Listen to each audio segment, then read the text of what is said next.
to the draft. Game number 3 here. It's 1-1. How's it going to be this time around? Burmese Ghouls off to a strong start after the previous game. We'll see how it all plays apart. It's just so cool in this matchup that it's not just a battle of these two teams, but it's a battle of these two teams who have similar traits. Ooh. What kind of traits? Burmese Ghouls. They have a shadow, but they played it just recently. Yeah. GEEK Fam, they've had a shadow for a long time now. Since the start. And the shadow's always been in the play. Just don't know it yet. Yeah. Shadow player and a shadow analyst. Yes. The shadow analyst walks on all 4s. The shadow player walks on 2s. Does he actually walk on all 4s? That's crazy. Yeah. And he sometimes howls. You saw him at MPLI, was it? I saw him in MPLI. I saw him in... I actually saw him just earlier as well. He's here. GEEK Fam's playing, bro. Yeah, but I didn't know if he was actually here. Like, how did he walk here on Look all 4s? at the arena, Naisu. There's a lot of lights. And when there are a lot of lights, there is going to be a shadow that has been casted. Ah. Yeah. Yes. Where's that shadow? That's so wise. So has the shadow ever casted before? Oh, that's a heated question that I cannot answer. Shout out Mafel, I stole that from him. He said that in MPL Indonesia playoffs. But here are the drafts. Yes. Take us through it, Yasu. Okay, let's go through it. For Team Burmese Ghouls, they do pay respect to the Lilia that was picked by, at least, I'm not by Lina because Lina is on the side of Burmese Ghouls. But generally, throughout the tournament, we have seen Lilia rise up there in the top 3, I would say, when it comes to the mages, and also the Khalid. And we have said that it's a no flying zone for Team Burmese Ghouls, so they stick to banning that Matilda. For Team GEEK Fam, they keep on respecting the Uranus, and also by banning, I think this is the same 3 bans from the side of Team GEEK Fam from the last game. Okay. Well, given that situation, too, I like still the respect there for the Uranus. You mentioned this earlier, Yasu, right? But Bruno being the priority pick for Burmese Ghouls is great, right? This is probably one of the safer options, I guess. But on the flip side, what are you going to be giving up, right? What is going to go in the hands of GEEK Fam? It's the Guinevere. This is now the Fredrin. And there's the Faramis. So Guinevere, Faramis picked up. Is this Valentina for Burmese Ghouls? Should they go that route, or should they just pick up? I mean, because Lilia's banned out, right? So do they just automatically go Valentina here? You know what? A smart move here. Yes. You will not take the XP laner for Team Burmese Ghouls. You will leave it up until the end because no one knows what do you have on the XP lane. So far, we have just seen the Uranus and the Glue, and by taking the Faramis, you are sending a really good message that if Faramis is picked off by you, Burmese Ghouls, it's gonna be punished so hard. So just keep on the XP lane until the end. But yeah, they now answer me. I think it was really good if you leave that Trizla, because so far we haven't seen Shadow play any crowd control XP laners. I think it would be really good if he had other heroes that are like very out of the meta that he can utilize, right? The fact is, his comfort picks were those 2, and now with the Uranus banned out, a Faramis picked up, you can't pick the Glue, you might as well pick up the Terizla, because that has to be the next safest option for you in the XP lane. You do not want GEEK Fam to take that away from you, because look at this, look at him. Geeky but deadly, right? Luke, he holds the highest average kills among XP laners at M5 with 3.57. So if you're going to match up against the Riz in your Luke, what do you take? Luke. An Arlet so far is there. They take the Minotaur first. They say, hey, you want to dive? Come dive. Come to my fury. Why haven't we seen an Arlet though? I think the Arlet was one of the best, not the best, one of the most picked heroes so far in the tournament, and still he can work in such draft. So it might just get banned at this moment from the side of Team Burmese Ghouls if they don't want to actually take... Actually, Arlet works on both drafts so far. So Arlet roam for Burmese Ghouls? Yeah, and XP for GEEK. I think either way, if you're facing off against this Terizla, right? And we saw the performance previously. Khalid taken out of the picture, so I'm wondering if, for example, Luke, not sure if he wants to go the Lapu Lapu here. A hero that has kind of fallen off too in that matchup against Terizla, right, has been the Xborg. Not sure if they want to go that route either, but still, XP lane a lot left on the table, not to mention the gold lane too. What are they going to deal with this Bruno? Is it going to be the traditional matchup we've seen so far for this M5? The Brody still going to be available for now. So, you know, what are we thinking here for GEEK Fam? For GEEK Fam, I would say they want a Claude or an Ixia. I think an Ixia will make a lot more sense. But for Team Brim Schools, I'm actually wondering why did they ban the Beatrix and not these two that I just mentioned. So for Team GEEK Fam, the priority is either Claude or Ixia, and for Brim Schools, I think they want an area crowd control after this Digi ban, so we might see a Tigreal. All right, I'll tell you why. What? For Burmese Schools, why they banned out the Beatrix is because for GEEK Fam, that's his comfort pick. That's Chidera's comfort pick. When he doesn't get the Bruno, he goes to the Beatrix or the Claude and or the Brody. So it's Brody, Beatrix, Bruno. Those are his heroes. So that's why they went the Beatrix instead of the Ixia. We actually haven't seen Chidera on Ixia ever. I feel like it's almost a little too risky though. Like, Ixia's great, but she's just glass cannon. You know, and at this point, if you really want to utilize the Ixia and make it work, then, you know, you have to rely. It could work because you got Faramis. You got Faramis. There's the Cloud Band. So now we might even get closer to that being a, you know, a reality here. Faramis is going to help you protect that Ixia a little bit more. You have a Minoy and Fury to set up into the full barrage. But again, really, I feel like just naturally, Ixia's kind of a gamble, right? It's one of those heroes that you really have to take care of. And that's the gold lane already, man. You have to give them the gold lane experience to shine later on. Bruno just does that a little bit easier. So the answer right now, I mentioned this earlier, Lapu Lapu's going to be picked up again for Luke, playing into that Terizla here. Maybe Coach Lin Daddy is actually forcing Kadera or like putting him into taking the Ixia, because you said, Marikora, just now that you haven't, based on your own experience, you haven't seen Kadera play the Ixia, right? The beat of the flash. Yes. I think that would be a solid option to go for, right? Just ban all of his heroes, which they are doing right now with the Beatrix, Claude, and the Bruno pickup.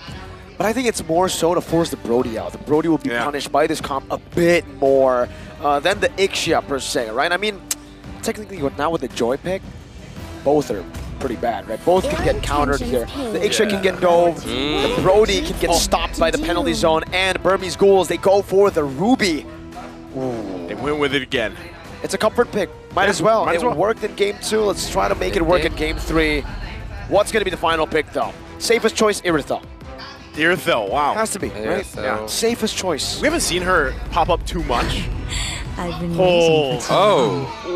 Oh, that's a risky pick there.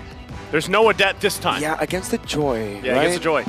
And the Ruby. You're not really like a super long-range marksman. And that Terizla, though. Yeah. And the Terizla actually not bad, because you're going to bring the Purify. I was going to say, but you have the Purify but for only so long, and then you've got multiple things of CC being thrown at you if you're the carry. Yasu, how's this looking? In just a second, we'll see the breakdown for these lineups for both these teams.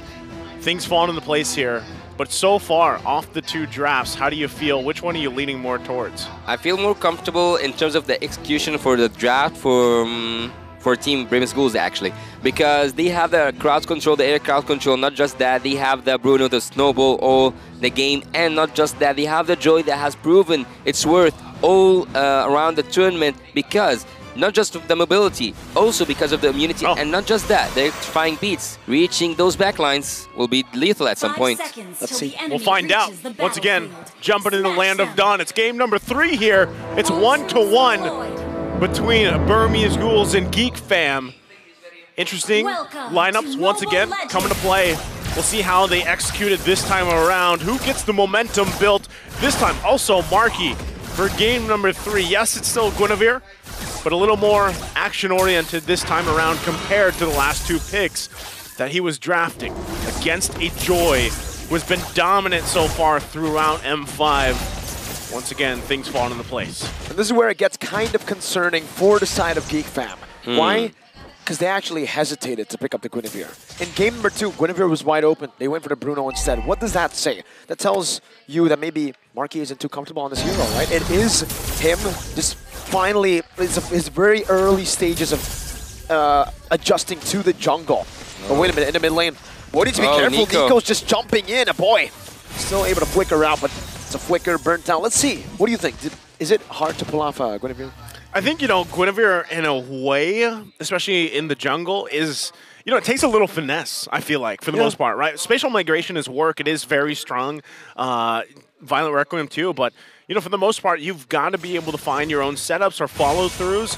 And, yeah, you got to be able to pull it off properly alongside the rest of the roster you have here. Now, I think that's why, once again, you kind of cover that, right? You have a Netherrealm and you have this Minotaur here in Beloyski. So the layering should work in favor of Marky, but still, when it comes down to the actual objective takes, the actual objective fights here, the dance changes, right, from what we've seen from the previous 2 games, especially when you're talking about a Joy versus a Guinevere. So they're going to be very reliant on their teams also to kind of set those up for success as that turtle does spawn.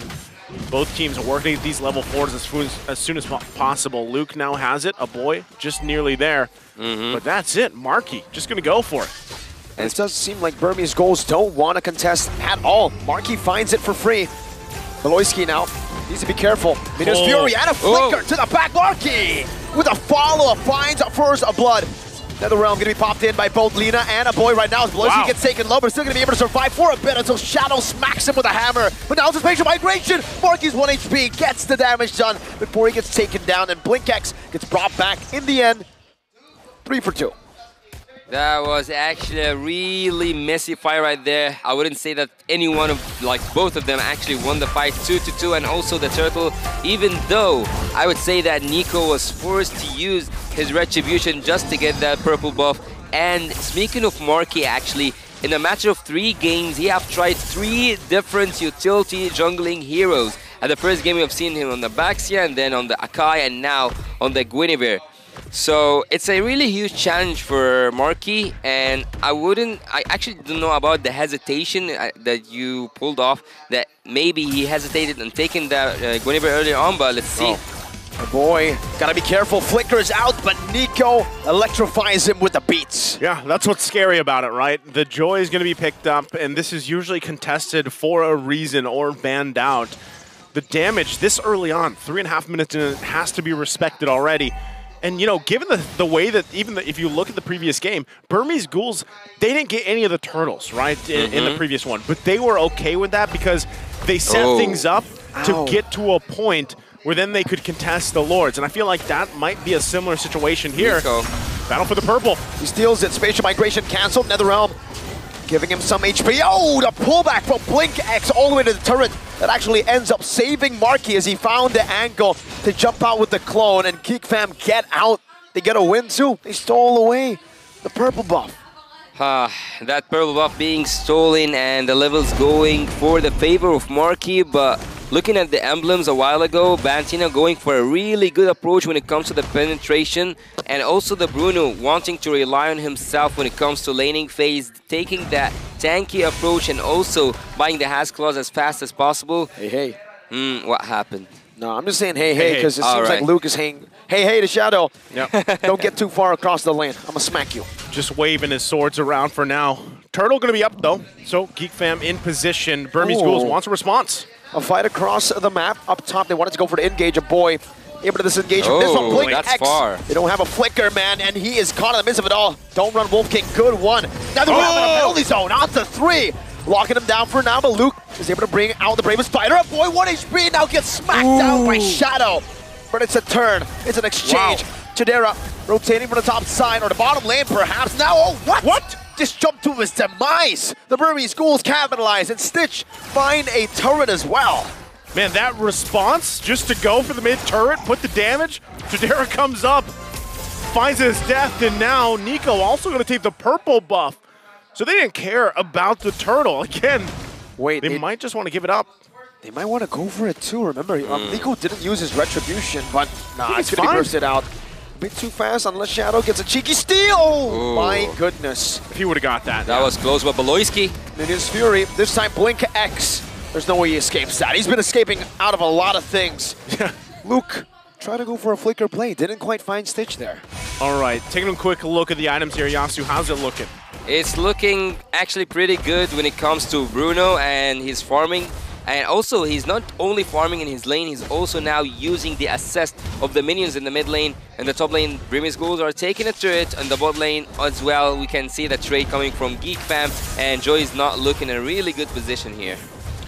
Well, what I noticed too, the way that Nico's playing this, hold on, Marquis. Very aggressive, now gonna be punished. I'm offended, Terrify, and the ball coming down from Stitch. Goal. See what I mean? Goal. Go. That's, at that point, that's what I mean by it takes a little finesse to make the Guinevere work, right, for the most part. But with that, going back to what I was saying earlier, Nico, for the most part, for this Joy jungle, it seems like a lot of times he's just going to try to farm up as fast as possible, get the items that he needs to win some of these team fights later on, whether that's getting an automatic kill against GEEK fam leading into these objectives, you know, or how they play around that. That's really up to Nico, but so far he's kind of just gone as, let me just ignore these turtles for now, but in the mid lane. Luke wants to ignore everything, but gets caught in a lot of damage. He dives in deep, but Stitch finds a worldie. Luke is 1 HP, and Shadow demolishes him with the penalty zone. And Stitch buys the Berserker's Fury. Is that the power spike they were waiting for to finally take control of the game? To just dictate the game. Just getting that position they're going to be looking for. Holy Crystal now being picked up by Nico. Shadow going to get dragged. Still trying to work on this mid lane turret. Oh, nice hook. Got Requiem. Oh, still gets out. Close. Still gets That out. was close. A bit too close for comfort. Yeah, so with that, they might actually go ahead and just try to take this turtle, but as you see, Nico not even a part of this right now. Still working on his buff, the orange buff. Going to go ahead and grab that. Marky doing the same. Both teams getting in position, but this time around, Chidera's not part of this fight. No. So it's just going to be Turtle now going to the hands of Burmese Ghouls. They've garnered themselves a 3K gold lead up to this point. Very decisive once again in a lot of these decisions they're making throughout the course of this game. GEEK fam has to answer them, finding their own. And again, item checks here, Yasu. How's it looking with that almost 2-5 now ahead? Well, I'll tell you about the items, but just after I tell you this point, Team Brimy Schools, the only difference between them and Team GEEK fam is that after each team fight, Team Brimy Schools actually take an objective after it. So let's say, for example, if Team Brimy Schools wins a team fight, they go for a turret. If Brimy Schools wins a team fight, they go for a jungle invade. But for GEEK fam, they are not doing that at all. The scariest thing I saw from the items here, aside from, you know, that point you just made, is the fact that Nico has that Holy Crystal, has the Genius Wand.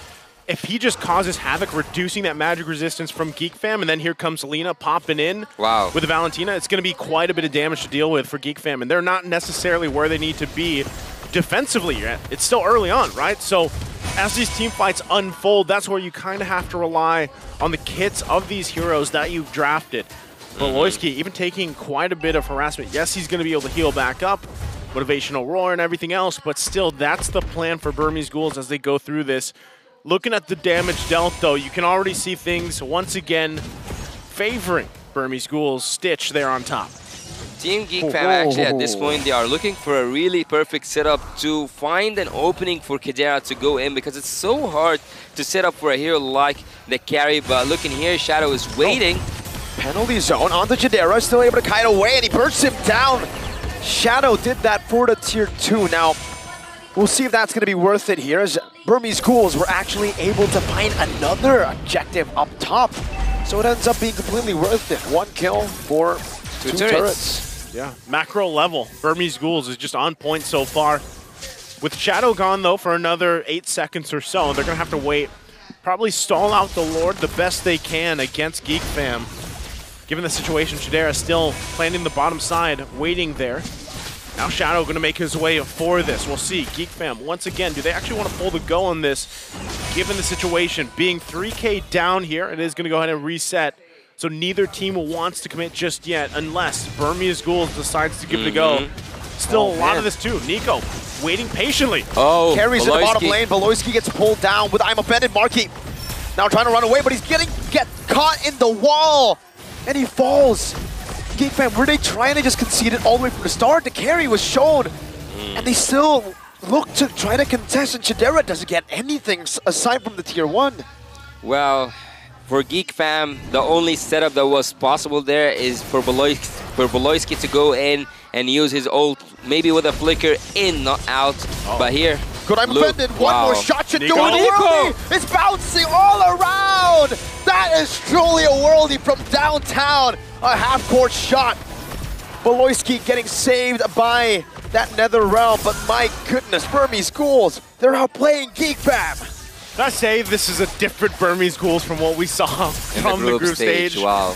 You know, yes, I know they made a little bit of a change there, but still the game plan that they're approaching this with is just showing that it's working, right? The synergy between them, the shot calls, the way that it's unfolding here, it's a refined Burmese Ghouls from the group stage. Right now, with this Lord, top side making its way. GEEK fam, full force though, should be able to defend against it. It is rather quick to deal with. We'll see how they hold on to it. Shield's gonna go. Electrifying beats just jamming in the back line of GEEK fam, in the base of GEEK fam. Oh, there's a conceal here by Blink, but he's not committing to it. Gonna be happy with that mid turret going down 2 already. Once again, early Lord taking down these 2 turrets. Whoa! I'm offended. Onto the penalty zone, the combo! And you can see the Nether Realm isn't even going to be used up. A boy died before he could use anything. Chidera finds a kill back onto Shadow, but just like Stitch, sliding tackle forward. What was that? Now the turnaround onto Blink X, a triple kill should happen for Chidera, and he does find a triple kill to redeem himself from game number 2. But what the heck was that? Stitch what happened? He didn't have to go forward. No, he didn't. Well, that gives a triple to Chidera, man, on this carry who has been waiting for a moment to shine and pull through, and now that was probably it. Yes, it's still a 4.4K gold lead for Burmese Ghouls, but this is going to translate into turrets going down. GEEK fam making work. Let's take a look at exactly what transpired there from this instant replay. Once again, presented to you by Kadia. Look at this.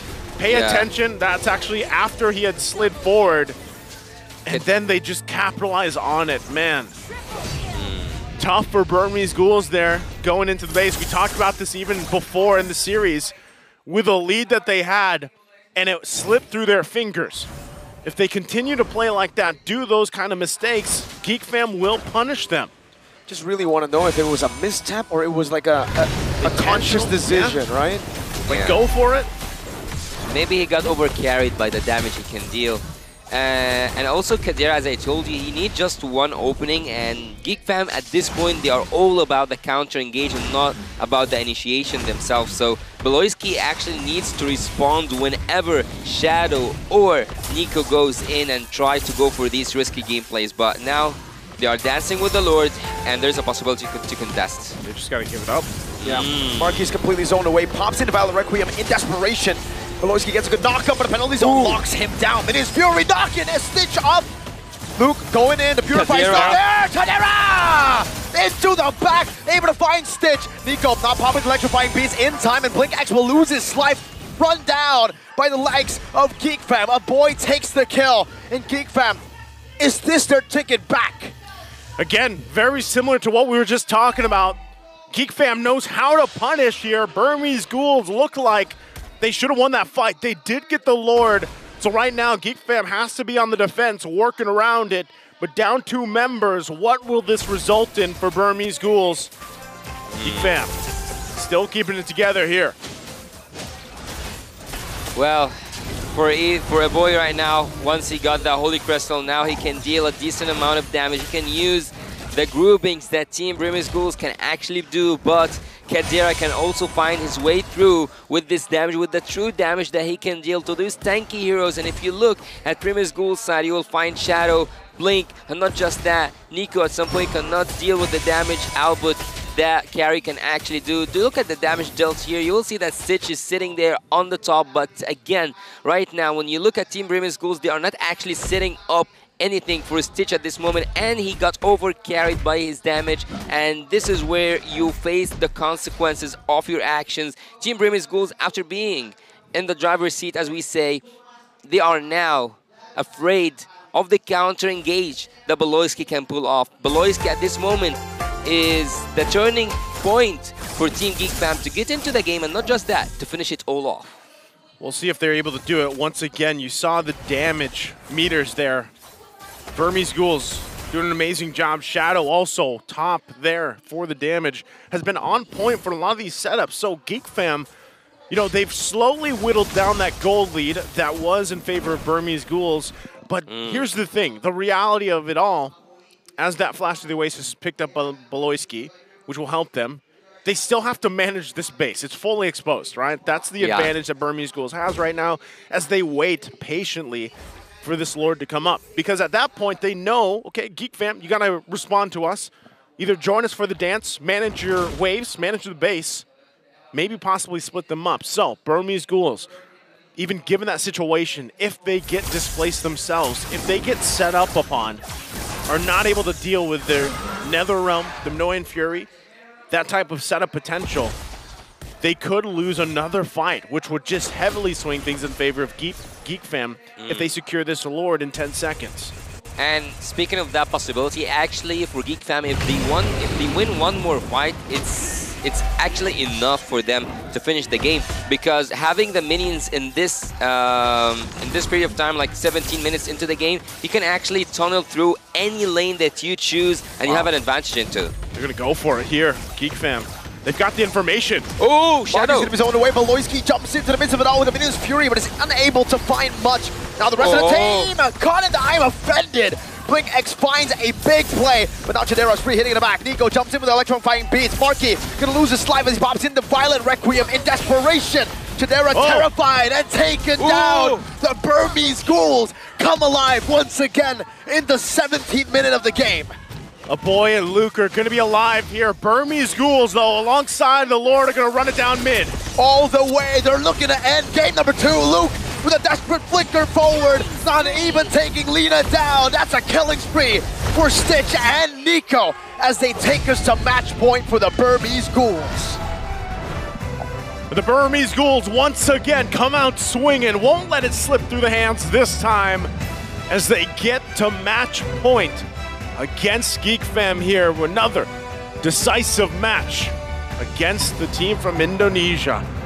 How will the adjustments be made? But so far, what a performance from both of these teams. Burmese Ghouls, though, coming out on top. Burmese Ghouls at this moment, they are rising from the ashes. They are appreciating this second chance and using it to its full. Right now, they are on the road, and right now, they have the opportunity to finish this match totally off by being at match point. Well, again, as things unfolded there in that match, it looked good for a moment. Things were starting to turn around there for Geek Fam.